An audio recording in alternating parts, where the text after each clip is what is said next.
Hello friends, in this video I am going to explain different types of material behavior using stress strain curve. So friends, initially I would like to explain what is stress. Stress is the internal resistance. Stress is the internal resistance offered by the material per unit area. For example, let us take a material. Now I am going to apply a load 10 Newton. It is not going to break because it has strength to withstand 10 Newton. So now I'm going to increase as 20 Newton. Now also it is not going to deform because it is having some resistance, that is internal resistance. Again 30. Now it is not going to break. But again when I increase up to 100 Newton, now the metal is going to break surely. So this is known as stress. Stress is the maximum internal resistance that the material can withstand without failure per unit area. This is known as stress.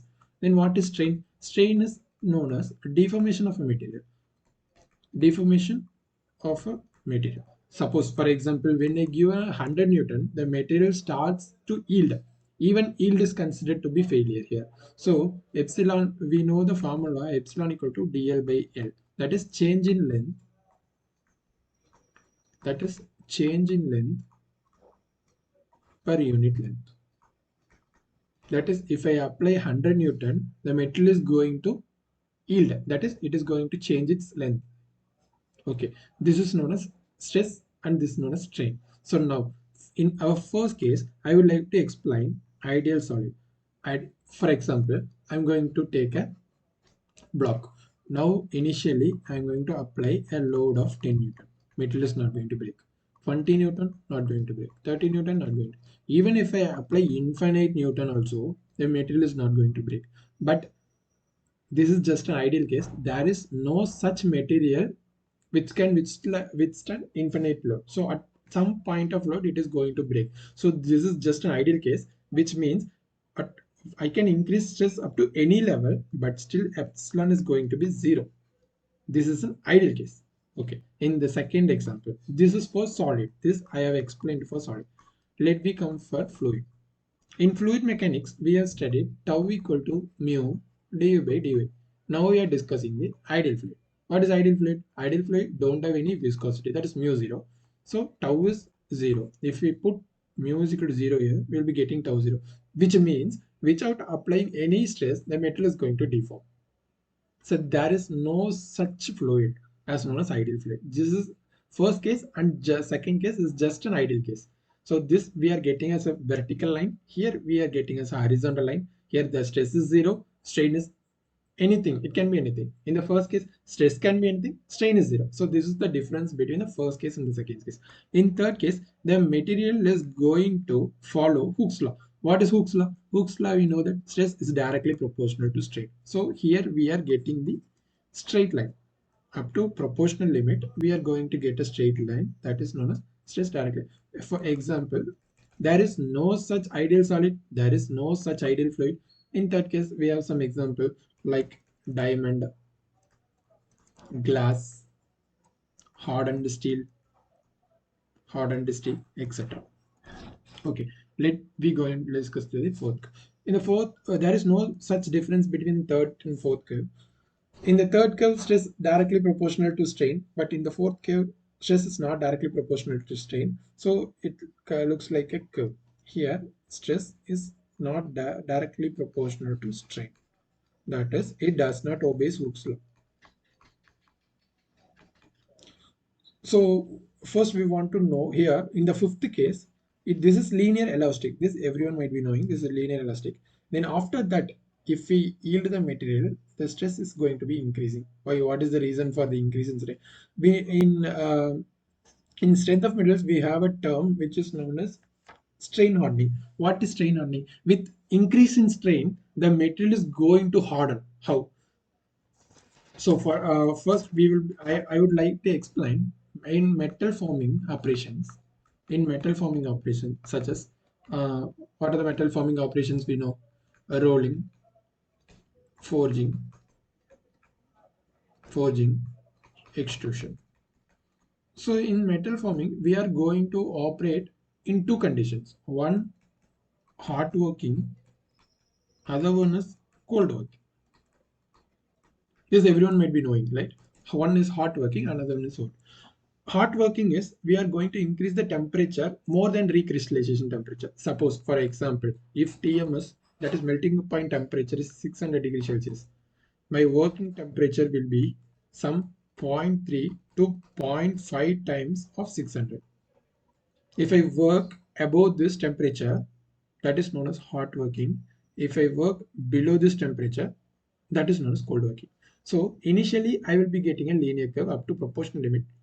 Once the yielding starts, the strength of the material increases. That is, for example, up to this point, I need sigma 1 to deform the material. Okay. In the next curve, in the next point, to deform the material up to epsilon 2, stress is increasing.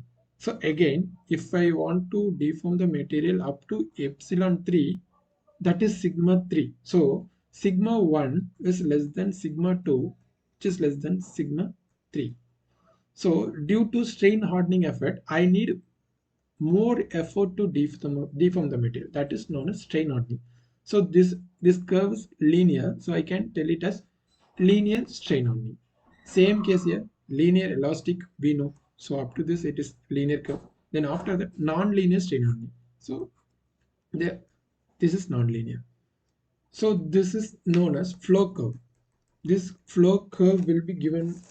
Actually, we will be following the flow curve as sigma is equal to k times epsilon power n. So what is sigma? That is true stress. What is epsilon? That is true strain. What is k?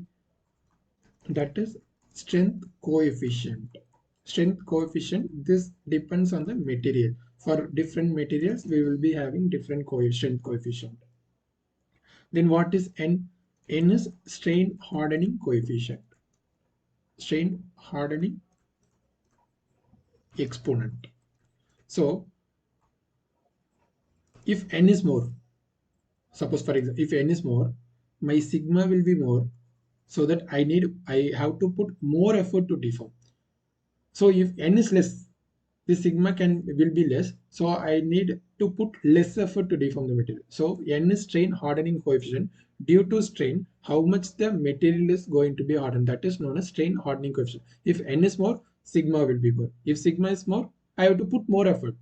That is, I have to apply more load to deform. If n is less, sigma is less, I can put less load to deform the material. So that is the physical meaning of strain hardening exponent n. K is strength coefficient. Sigma is true stress and epsilon is true strain. So generally, we'll be seeing the strain hardening effect in cold working. In cold working, generally we are going to see this strain hardening only in cold working. So now let me discuss hot working. So this is the fifth case. In this, generally, initially it will be linear elastic. Stress is directly proportional to strain. After that, so in previous case, the curve was going like this, like it was going there. So for deforming this to this much, I have to increase the sigma. So to deform the material from here to here, I have to increase the sigma. But in this case, once I reach the sigma here, even without increasing the stress, the material is going to deform. So for example, in hot working, if we increase the temperature, the strength of the material is going to reduce. Strength of the material is going to reduce, so that even without increasing the stress, the material is deforming like this. So initially the sigma is here, sigma is here, with no change in stress. So without increasing the stress, I can deform the material. This is happen only in hot working, but in cold working,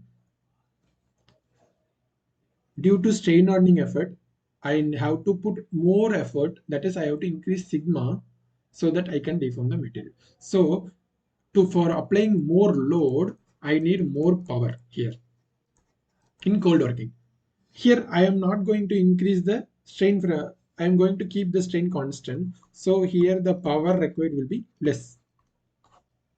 So in sixth curve, this is known as perfectly plastic. Like initially, let us example, for example, let's this sigma will be 50 megapascal. Up to 49 megapascal, this material is not going to deform. That is, up to 49.99 megapascal, my epsilon is 0 only. But once I reach to 50 megapascal, my metal is going to deform constantly. This is known as perfectly plastic. For example, in a toothpaste. So first, initially I will be applying some load. That paste will not comes outside the tube. But after some point, the paste will come outside from the tube. So that is the example for this case. So the example for this case is toothpaste. So let me explain once again. First case, ideal solid, there is no such material without even, there is no strain even if you give infinite stress. Second case, ideal fluid, I don't want to give any stress, but still the material will deform. That is also ideal case. In third case, it obeys Hooke's law. Stress is directly proportional to strain. In fourth case, it is non-linear. In fifth case, linear elastic initial and then this linear strain hardening. What is strain hardening? In cold working, definitely the material is going to harden as the strain increases. So we have to apply more load. So to apply more load, what I have to do? I have to give more power input. So in sixth, what is the fifth case? Fifth case is hot working. If I increase the temperature, my strength of the metal is reduced, so it won't, there is no strain hardening effort in hot working, so I don't need to put any stress beyond that, but still I can deform the material. These are the very this is a very good advantage in metal forming. Cold working is very difficult, hot working is very easy because my power consumption is less. The sixth case is perfectly plastic. Initially it is not going to deform, but up to, if I reach 50 megapascal, definitely the metal is going to deform. So if you really like this video, you can like, comment, share and subscribe. Thank you.